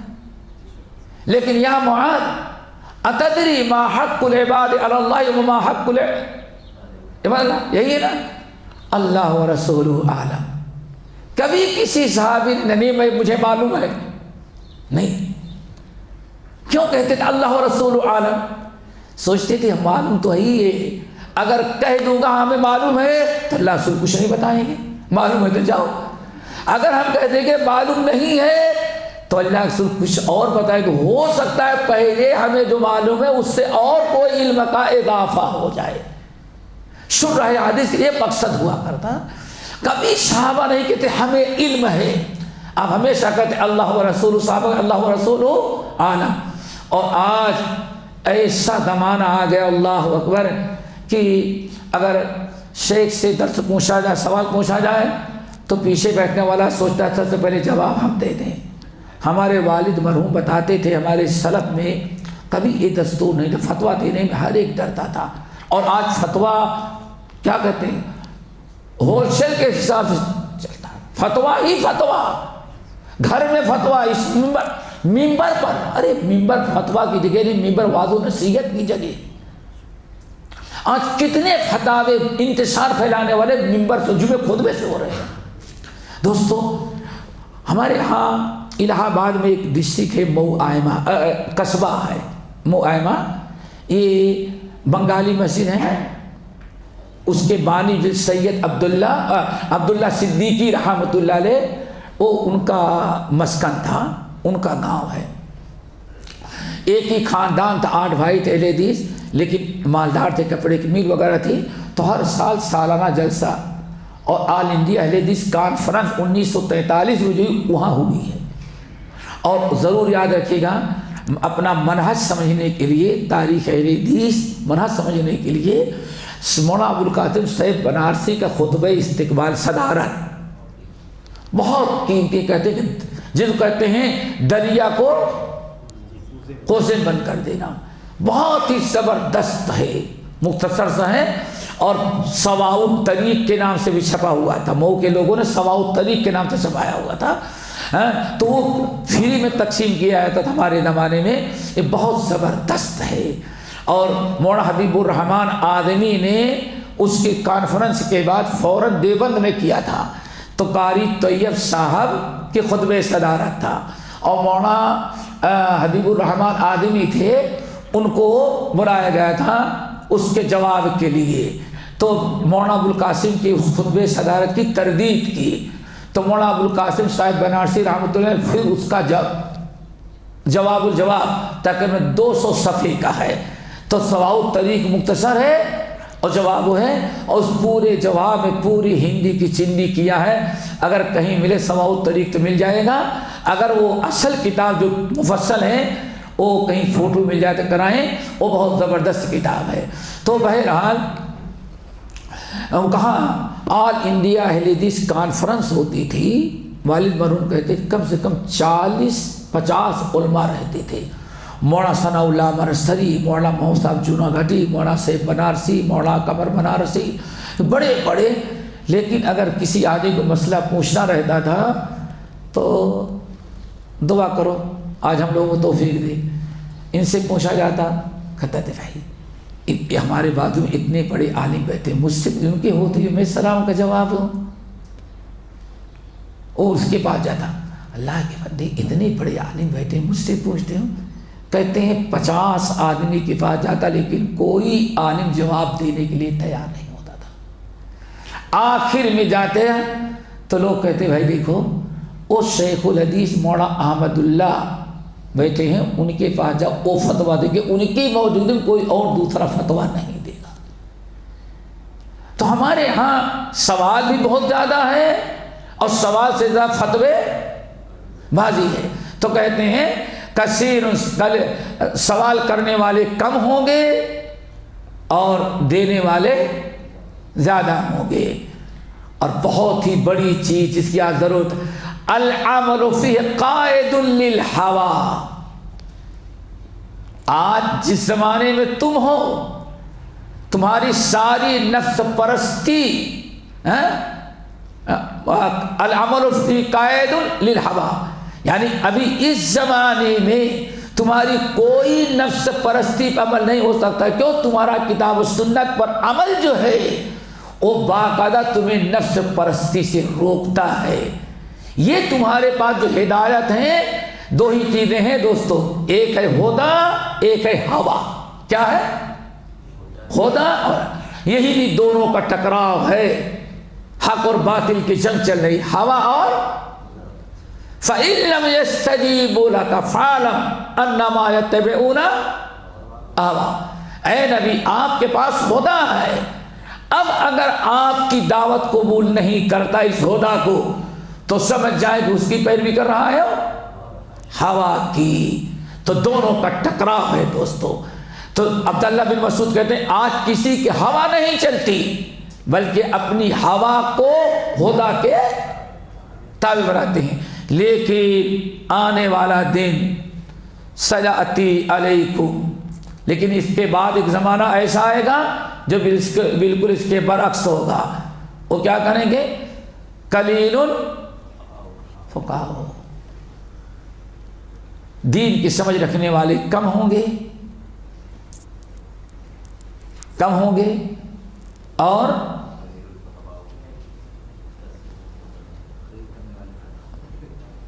زیادہ ہے. اور تقریر بھی کیسے؟ اللہ آسٹریلیا میں جب کانفرنس ہوئی آج سے تقریباً 15 سال قبل، تو جمعے کا دن تھا. تو یہ تھا کہ خطبہ شیخ سدیس دیں گے اور اگر نہ پہنچے تو شیخ ظفر دیں گے. شیخ سدیس کا ویزا کینسل ہو گیا، نہیں جا سکے، نہیں ملا. ہم لوگ تجربہ نہیں تھا، ڈے نائٹ کا پورا فرق ہے.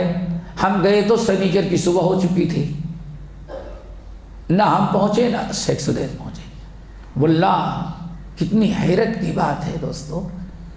آپ لوگوں کو بڑا پسندیدہ عالم اور قاری، نام نہیں لیتے لیکن ہر آدمی ان کی نقل اتارنے کے لیے تیار رہتا ہے، نام لینے کی ضرورت نہیں ہے. انہوں نے ان کو جب دعوت دی گئی، عرب ہی کے ایک چھوٹے سے ملک کے تھے، ہیں ابھی زندہ ہیں. شیخ ان کو ہم سے پہلے پہنچے، لوگوں سے پہلے پہنچ گئے تھے. اور جانے کے شرط کیا تھے؟ نمبر 1، ہم اکیلے نہیں آئیں گے، ہمارا کیمرہ مین ہوگا، ہمارا خادم ہوگا، یہ سب، اور سب کا ایمریٹس کا ٹکٹ ہونا چاہیے اور فرسٹ کلاس کا ہونا چاہیے. سمجھیے نا. اور ہم ایک تقریر کریں گے اور ایک قرات کریں گے، سمجھے نا، ایک تقریر ایک قرات. اور ہوٹل ہم یہاں سے جو پسند کریں گے وہ بک کرنا ہے آپ کو. پھر گاڑی ہمیں اتنے دن رہنا، فلاں جگہ گھومنا، اور گاڑی اس اسٹینڈرڈ کی ہونی چاہیے، سب کچھ.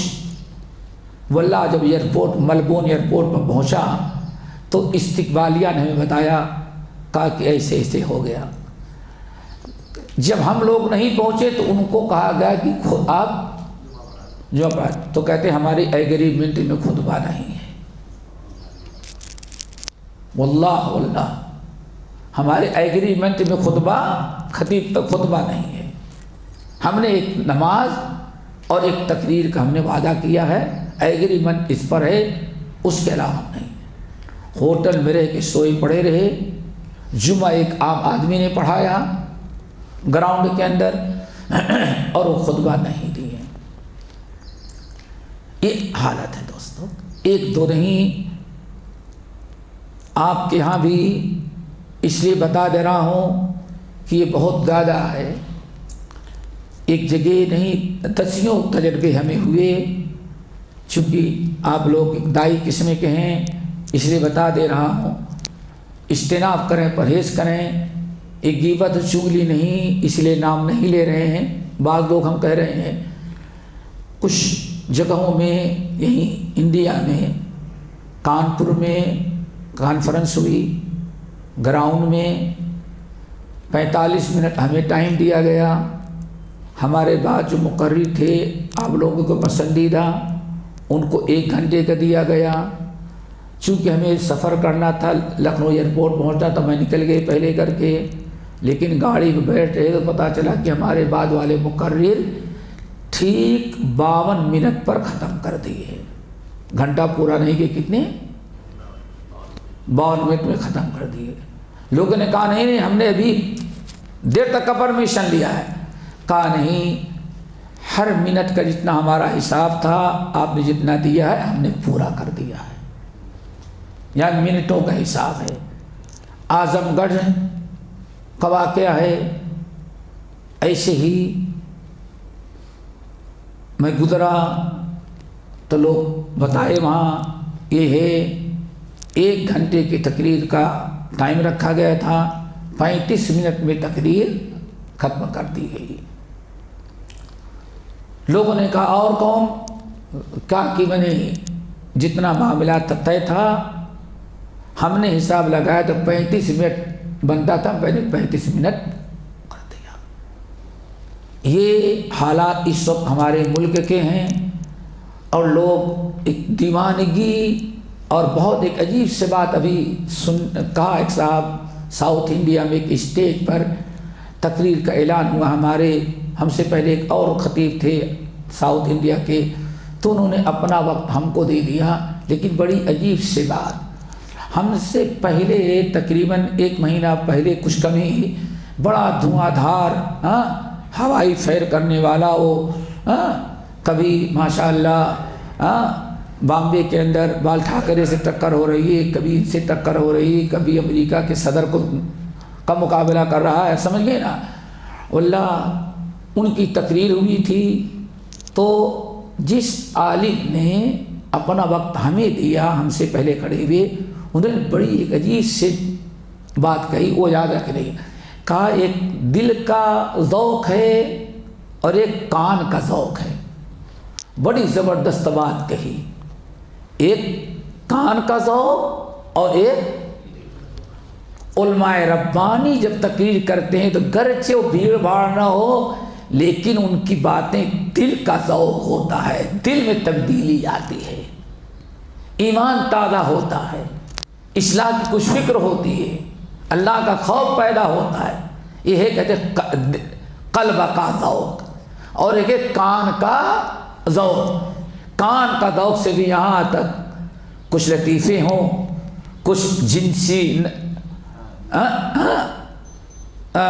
باتیں ہوں، مردوں کے متعلق عورتوں کے متعلق ہنسا جائے، واہ واہ کیا مثالیں، سمجھ گئے نا. اللہ اکبر. تو دوستو ضرورت ہے قلب کا ذوق ہو، کان کا ذوق. شیخ بڑی عجیب بات اس نے کہی. ایک ہے آج ہمارے یہاں مقررین کا، سننے والوں کا، ایک ہے قلب کا ذوق اور ایک ہے کان کا ذوق، ایک ہے قلب کا ذوق. علماء ربانی کا معاملہ ہے قلب کا ذوق ہے، اور اس طرح کے جو معاملات ہوتے ہیں ان کا ذوق جو ہوتا ہے کان کا ذوق ہوتا ہے. اور ہمارے ساتھی شیخ حسن جمیل کہتے ہیں کان کا عشق ہوتا ہے. کان کا یہ عشق ہے، سمجھ گئے نا. دل میں کوئی بات نہیں، سارا معاملہ کیا ہوتا ہے؟ ہنسنے کا، مذاق کا، لطیفے کا. لا حول. تو بات چل رہی تھی دوستو، قلیل فقہاؤہ کثیر. تقریر کرنے والے تو کم ہو، علم والے تو کم ہوں گے، اور تقریر کرنے والے. بہت محبوب مقرر تھے ہمارے یہاں کے بامبے کے کوئی اہل حدیث کانفرنس وغیرہ ان کی نہیں ہوتی تھی. ہمارے گاؤں میں ہم جب پڑھاتے تھے مدینہ جانے کے پہلے تو ہدایت اللہ میں نے پڑھایا، سارا امتحان تب تو چھٹی پائے چلے گئے، تو ان کو بلایا گیا تھا تقریر کرنے کے لیے. بڑے محبوب تک دنیا سے چلے گئے، بیچارہ اللہ ان کی مغفرت کرے. تو محمدیہ گولڈن نگر میں بچے امتحان کے یاد کوئی عبارت سمجھ نہیں آ رہی تھی، ان کے پاس لے کے چلے گئے. کیا ہے جی؟ وہ استاد چھٹی پہ چلے گئے، یہ ہدایت اللہ پڑھتے ہیں، عبارت سمجھ نہیں، چشمہ میں بھول گیا ہوں. چشمہ کہا میں بنارس میں بھول گیا ہوں، لانا بھول گیا ہوں، اس لیے میں معذرت چاہتا ہوں۔ یہ سب کب ہوتا ہے؟ کب ہوتا ہے؟ قلیل فقہاؤہ کثیر خطباؤہ۔ یہ عجیب سے زمانہ چل رہا ہے، اپنی آنکھوں سے دیکھ لیں، یعنی کتنی عجیب سے بات ہے کہ انسان ایک عبارت حل نہ کر سکے اور کہہ دیتا بھائی یہ میرا فن نہیں ہے، کسی اور سے سمجھ لیں، لیکن مانا کیا، وہ اصل میں کاشی ایکسپریس سے آنا تھا، دیری ہو گئی، چشمہ اصل میں بنارس گھر میں چھوٹ گیا ہے۔ تو میرے بھائی اس کی نوبت نہیں آنی چاہیے۔ دعا کریں کہ انسان خطیب بھی بنے تو اتنا علم ہو کہ وہ وقت ضرورت امامت بھی کر لے، خطابت بھی کر لے، اور بہت زیادہ مسائل نہیں تو کم سے کم ضروری مسائل کے متعلق وہ سوال اور سارے مسائل بھی بتا سکے۔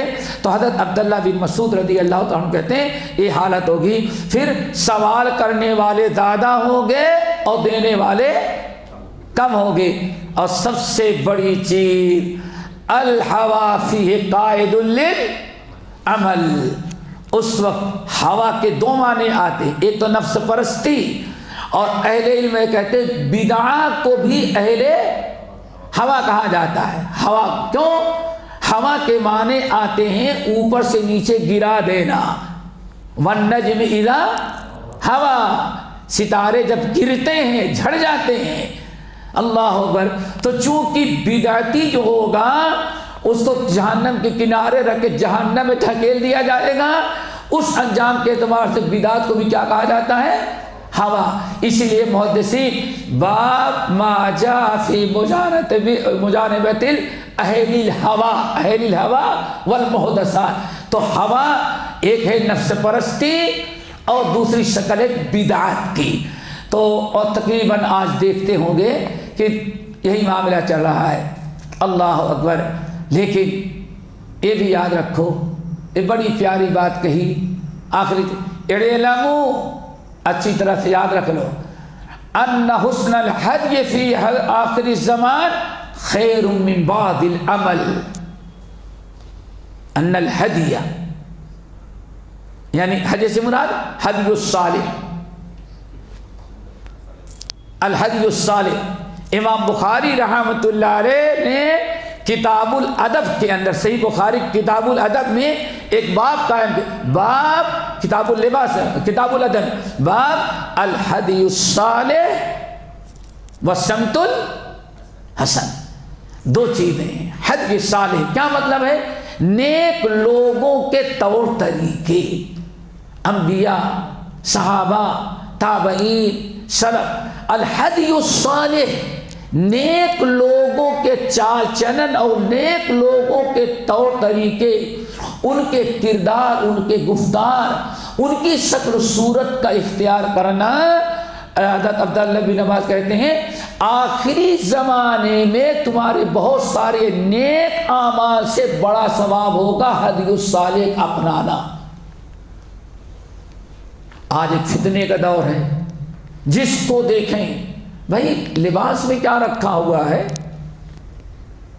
لباس میں کیا رکھا ہوا ہے، حالانکہ اتنا سخت ہوتا تھا۔ اللہ علامہ رشید رضا مشری جب پورے ہندوستان کا دورہ کیے تھے، ہمارے ہاں جماعت کا ایک طریقہ الحدی الصالح والسبت الحسن، ہدی صالح ہونا چاہیے۔ اللہ رشید رضا مشری پورے ہندوستان کا دورہ کر رہے تھے، دارالعلوم دیوبند گئے، فلاں جگہ ندوہ گئے، آخر میں دلی آئے دارالحدیث رحمانیہ دیکھنے کے لیے۔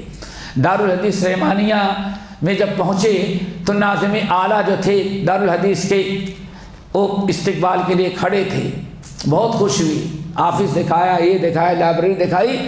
آخر میں شیخ الحدیث مولانا عبید اللہ رحمانی رحمۃ اللہ علیہ صاحب میراج، یہ دارالحدیث بنا ہوا تھا، دارالحدیث کے اندر ایک کمرہ دارالحدیث تھا، دارالحدیث جس میں صحیحین کا، اور شیخ الحدیث بیٹھتے تھے، صحیحین کا درس ہوتا تھا۔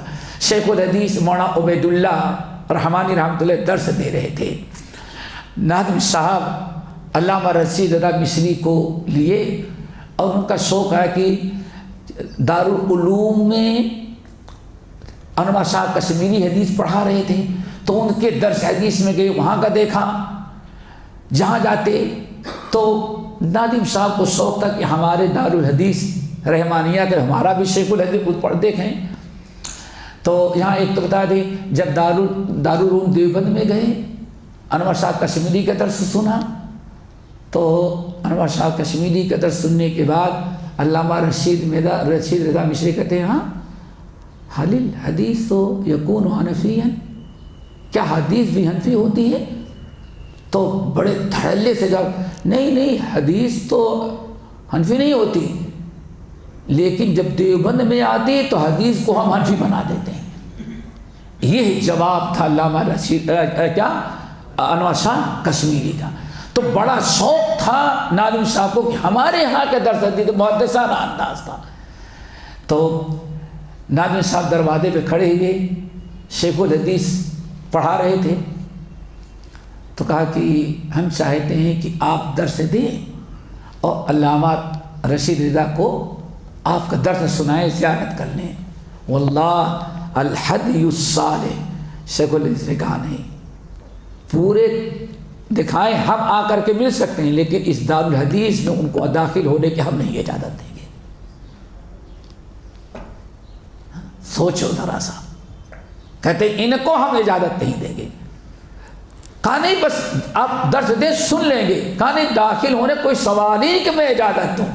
کہا کیوں؟ کہا یہاں سنت پر عمل کرنے کی ہم دعوت دیتے ہیں بچوں کو۔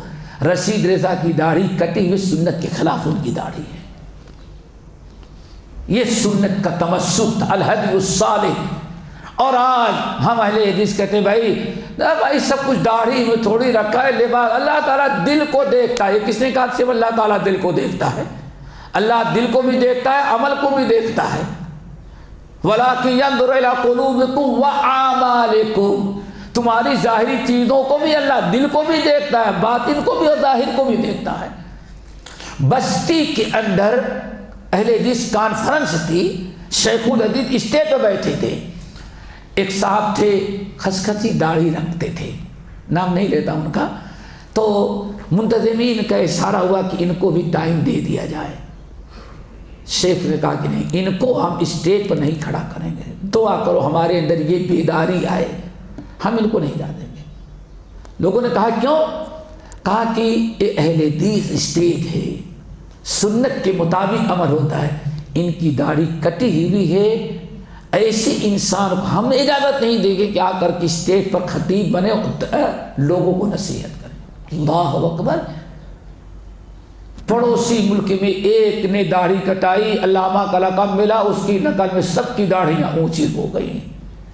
ارے کسی کے نیک کردار کو اپنائے ہوتے، کسی کے غلط کردار کو کیوں اپنایا لوگوں نے؟ ٹوپی تو دے گے 1.5 فٹ کی اونچی ہوگی اور داڑھی جو ہے وہ 1.5 انچ کی بھی نہیں رہتی۔ یہ ہمارے اسلاف کا طریقہ نہیں تھا۔ الہدی الصالح، کتنی پیاری بات کرتے ہیں، ہدی صالح، یہ اچھے لوگوں کا طور طریقہ بہت سارے عمل صالح سے زیادہ باعث اجر و ثواب ہوگا، وہ بھی خصوصاً فتنے کے دور میں۔ اور میں تو سمجھتا ہوں آج بھی عزت ہوتی ہے دوستوں، آج بھی عزت ہوتی ہے۔ نہیں، میں یو کے میں تھا، یو کے سے کچھ ایک ہے آگے کیا کہتے ہیں، لا حول ولا قوت الا باللہ، اسکاٹ لینڈ، رات کو 12 بجے لوگوں نے کہا چلے ذرا سے سیٹی دکھائیں، واللہ سیٹی دکھائیں۔ جیسے باہر نکلے بلڈنگ کے نیچے، وہی بیکار قسم کی عورتیں 10-12 عورتیں آ کے گھیر لی ہم کو، اور میں اسی طرح سے واللہ ایسے ہی، اب میں سوچو کسی نے اگر یہی لے اور میں کچھ کہہ نہیں سکتا، اب وہ آگے چلی آ رہی ہیں، تو ایک ساتھی دوڑا ہوا آیا، کسی کو کیوں گھیر لیا انہوں نے، کہیں ایسا تو نہیں کہ رات کا وقت ہے وہ واکٹ مار چوری، وہ دوڑ کر کے آیا۔ کہا کیا ہوا؟ تو وہ میں کہتا ہوں تو اس نے بتایا کہ باس نے کہا نہیں کچھ آپ کو نہیں، ایک کہہ رہی ہم لوگ بہت پاپی عورتیں ہیں، آپ ذرا دیندار داڑھی والے دعا کر دیں کہ اللہ ہماری مغفرت کر دے۔ کرسچن عورتیں ساری آج بھی دیندار کی بڑی عزت نصیب ہوتے۔ اچھا کمال ہے، اگر کہیں داڑھی والے کی عزت ہو، کام جلدی بن جائے، ہاں بھائی دینداروں پہ ہی کام بن جاتا ہے، اور اگر کہیں دینداروں کی پریشانی آ جائے، ہاں دینداری سے اسی لیے ہم لوگ داڑھی نہیں رکھتے سارے کی پریشانی نہ ہو، کیوں؟ ساری پریشانی دینداروں پر آتی۔ لا حول ولا قوت الا باللہ۔ میرے بھائی پریشانی ہر ایک پر آتی ہے، اس لیے انسان کو چاہیے، مومن پورا کا نوجوان بابری مسجد کے بعد جو فساد ہوا تھا، پورے 7 دن تک داڑھی رکھ کر کے ڈیوٹی مودی پر کام کرتا تھا، پورے ہفتے بھر ڈیوٹی کیا ہے، اور روزانہ گھر والے کہتے داڑھی نکال دو داڑھی نکال، کہتا نہیں جان چلی جائے داڑھی نہیں نکالوں گا، جاتا تھا غریب پیدل جاتا تھا، آخر کار اتنا ضد کیا اس نے داڑھی نکال ہی دیا، واللہ جس دن داڑھی نکلا پھر آج تک پلٹ کر کے نہیں ہے، لاش اس کی ملی۔ وقت کا اس سے کچھ نہیں ہوتا، اپنا احساس کمتری ہے، ورنہ کتنے ان حسن الحدی فی آخر زمان خیر من بعد العمل، بہت سارے نیک اعمال جو ہیں ان سے بڑا اجر و ثواب کس کا ہوتا ہے؟ ہدی صالح اور حسن سمت۔ دعا کرو اللہ تعالیٰ توفیق نصیب فرما دے۔ میرے خیال سے وقت ادا ہو گئے، 10 منٹ میں ایک بات ختم کر دیتے ہیں انشاءاللہ۔ اگلا اثر بھی ان کا تقریباً اسی مفہوم کا ہے، ہاں اسی مفہوم کا ہے۔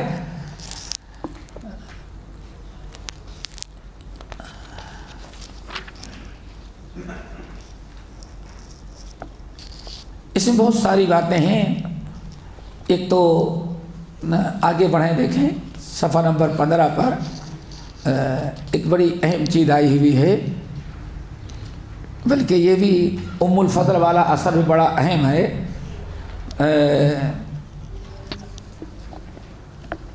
جس میں آیا ہے کہ عمر بن الخطاب رضی اللہ تعالیٰ عنہ نے دعا مانگی اور اللہ رسول کا قول نقل کیا کہ ایک زمانہ ایسا آئے گا کہ اسلام دنیا میں ایسا پھیلے گا کہ کفر اپنے بل میں سمٹ جائے گا، اور مسلمان دریاؤں سمندروں کو پار کر کے آگے بڑھیں گے، اسلام اتنا زیادہ عام ہو جائے گا۔ لیکن پھر اس کے بعد ایک زمانہ آئے گا، کیسے وَلَا يَأْتِيَنَّ عَلَى النَّاسِ زَمَانٌ، یہ اسلام کے عام ہو جانے کے بعد پھر ایک ایسا زمانہ آئے گا لوگوں پر کہ يَتَعَلَّمُونَ فِيهِ الْقُرْآنَ، قرآن سیکھیں گے اور قرآن سکھلائیں گے، قرآن پڑھیں گے، تلاوت کے ثم یقولون، پھر کہ قد قرأنا، ہم نے پڑھا عمل کیا، لیکن من ہوا فمن ذا الذی هو خیر منا، اپنے علم پر کبر و غرور کریں گے اور کہیں گے مجھ سے افضل دنیا میں کون ہے۔ اللہ اکبر، یہی ہے اخلاص کی کمی دوستو، ہاں اخلاص کی کمی۔ آج بہت سارے دعات کے اندر جو ہی ظاہری اپنے سے خود بنے ہوئے ہیں، واللہ ایسے کبر و غرور کے شکار ہو گئے ہیں، ہم نے دیکھا ہے، نعوذ باللہ وہ لفظ نہیں استعمال کرنا چاہتے، ایک طرف علماء تھے اور علماء نے بات اصلاح کرنے کی کوشش کی، ایک دکن کا علاقہ ہے، تو واللہ وہ دائی اسٹیج پر آیا اور اپنے کالر کو، شرٹ کو کہتا معلوم ہے کتنے ہزار کا ایک کالر شرٹ پہنا ہوا ہوں۔ انگلش میں بلیڈی کوئی لفظ ہے؟ ہاں ہاں کس کو کہتے ہیں؟ ارے احمق بیوقوف، اردو میں اس کا طرف چوتیا کیا گیا ہے، سمجھ گئے؟ ایسے ہی یہ بدبخت علماء کیا سمجھتے ہیں، کیا علم، یہ اپنے کالر ایسے کر رہا ہاں ہاں کیا ترجمہ کرو تو ادھر کہہ دو تاکہ سب لوگ سن گے. اللہ اکبر. یہ اسٹیج کی بات ہے. رمضان کا مہینہ افطار پارٹی ہے, اسٹیج پر تقریر کرنے کے لیے آیا ہوا ہے. کسی عالم نے نصیحت کیا اور نصیحت اس کے مرضی کے خلاف پڑی, کہا یہ اس کی حیثیت جو ہماری اصلاح کرے. من ہوا خیر منا, من اکرم منا, من عالم منا. یہ کبر کا, غرور کا, اور جہاں یہ کبر و غرور آ جاتا ہے وہی انسان کے زوال ہونے کا سبب ہوتا ہے. تو دوستو کبر و غرور آج اللہ اکبر ایسے ہی کتنی حیرت کی بات ہے. کھلے لفظوں میں, عام لفظوں میں ہم نے سنا ہم اپنا ادارہ ایسا بنائیں گے کہ جامعہ سلفیہ, ندوہ, دوڑ, یہ بھی سب چھک ماریں گے ہمارے ادارے کے سامنے. اسی ایک دائی کی بات بتا رہا ہوں, ایک دائی کی بات کہ فتویٰ دیا. فتویٰ دینے کے بعد کسی نے کہا کہ یہ فتویٰ درست نہیں ہے. کہ ہم کو بتاتے ہو, اس وقت مجھ سے زیادہ بڑا ریسرچ کرنے والا اور کوئی دنیا میں, ہندوستان میں موجود ہے؟ سینہ ٹھوک کر کے یہ کہا جاتا. جو چیزیں اللہ رسول نے بیان کر دیا, اللہ نے قرآن میں یا نبی نے حدیث میں, دوستو آپ کا ایک معجزہ یہ بھی ہے کہ جو کچھ آپ نے حدیث بیان کیا آج چشمدید اپنے آنکھوں سے دیکھو, کانوں سے سن لو اس کو. یہ بھی آپ کے سچے نبی ہونے کا ایک معجزہ, ایک دلیل ہے. تو اللہ رسول نے فرمایا تھا کہیں گے قرآن پڑھا, سب کچھ کیا, لیکن کبر اور غرور کہہ دیں فمن ذا الذی ہوا خیر منا, اب مجھ سے بڑا عالم, مجھ سے زیادہ بہتر, مجھ سے بڑا دائی کون ہے؟ یہ انسان وہی کرے گا جو تعلم جس کے اندر ہو, تعلی پسند ہو, جس کے پاس علم نہ ہو کہ علم جو ہے انسان کو تواضع, انکساری, من تواضع للہ رفعہ اللہ, سمجھ گئے نا. اور جو انسان انما اوتیت ولا علم عندی, سمجھتے ہیں کیا انجام ہوا؟ انما اوتیت ولا علم عندی, اس میں اللہ نے کہا میں نے یہ سب کام کیا ہے, میرے پاس یہ ہنر ہے, میرے پاس علم ہے. کیا نتیجہ نکلا؟ فخسفنا بہ وبدارہ الارض, میں پناہ آیا. بلکہ لوگ کہتے ہیں کہ موسیٰ علیہ السلام کو اتنا لمبا سفر اللہ نے کیوں کروایا؟ کہتے ہیں بس موسیٰ سے جب پوچھا گیا, حالانکہ کبر و غرور نہیں تھا لیکن انا آ گیا. موسیٰ کیا آپ سے کوئی بڑا عالم ہے؟ نہیں, میں تو نہیں سمجھتا مجھ سے بڑا. لیکن واقعی موسیٰ سے بڑا عالم کون ہوگا اپنے زمانے میں؟ جو نبی, اس سے بڑا عالم کون ہوگا؟ لیکن یہ لفظ انا اللہ کو پسند نہیں تھا. فرمایا ہاں جائیں, آپ سے بھی ستاروں سے آگے جہاں آپ جائیں. آخرکار چلے گئے, پریشانیاں بھی ہوئی, اور آخر میں اللہ رسول نے فرمایا کاش کہ موسیٰ ذرا خاموش ہوتے تو موسیٰ کو بھی فائدہ ہوتا اور ہم کو بھی فائدہ ہوتا. اللہ یہ بھی بقول رب زدنی علما, اللہ رحم کریں ہمارے بھائی موسیٰ پر. ٹوک کر کے اگر بار بار ٹوکتے رہی تو شاید اور علم ہمارے سامنے آ جاتا. لیکن موسیٰ نے سوال کر کے ٹوک کر کے بالکل تین پر بات کر. میں کبھی خود کہا کہ اچھا اس کے بعد اگر میں سوال کروں تو مجھے واپس لوٹا دینا. کاش کہ موسیٰ خاموش ہوتے تو اور علم کا ذکر ہو جاتا ہے. یہ ہے میرے بھائی علم کی حرص. تو کبر اور غرور اور تکبر بالکل اس کے اندر نہیں آنا چاہیے. اگر اللہ میرے خیال سے شیخ زیادہ ہو جائے گا.